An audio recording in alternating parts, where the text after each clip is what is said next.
have some really exciting news. I just got my blood work back for the first time since being on my weight wellness journey.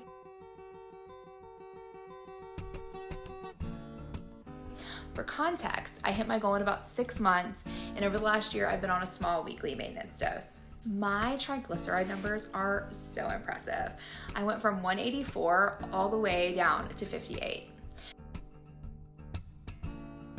When my triglycerides were high, I was so confused because I was eating super healthy and I was working out like a crazy person.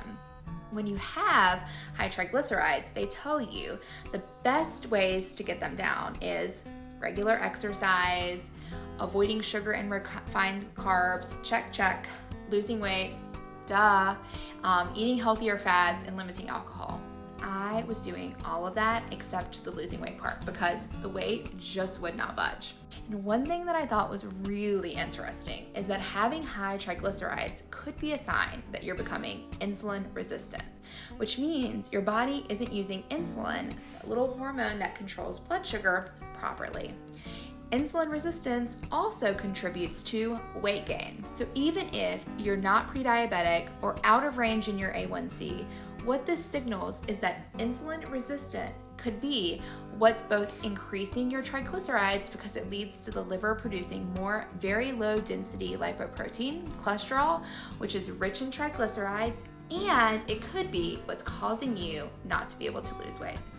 I imagine that everything that I just mentioned will eventually knock your A1C out of the normal range because when insulin doesn't do its job, glucose can't get into your cells, which will raise your blood sugar, which will eventually lead to prediabetes and type 2 diabetes. But if you're eating super healthy like I was and working out regularly, I just imagine that it will take longer to continue raising because A1C is an average. It's not showing or measuring the spikes, and that could be what's happening. In 2019, my A1C was 5.2. In 2020, it was 5.3. And in 2021, it was 5.4. I imagine that it would have taken like 3 more years to get to 5.7, which is where that pre-diabetes range starts. I'm so glad that I was proactive in going on this weight wellness journey. And my biggest takeaway is that the biggest things driving my out of range issues would have never been solved or treated had we needed to wait for my A1C to go up to 5.7. We fixed my alarmingly high triglycerides and my just kind of high, but still in the normal range, cholesterol. Those things continue to contribute to weight gain, holding on to weight, higher A1Cs, all of the above. So I feel really happy that we got some great news about my triglycerides and my cholesterol and my A1C.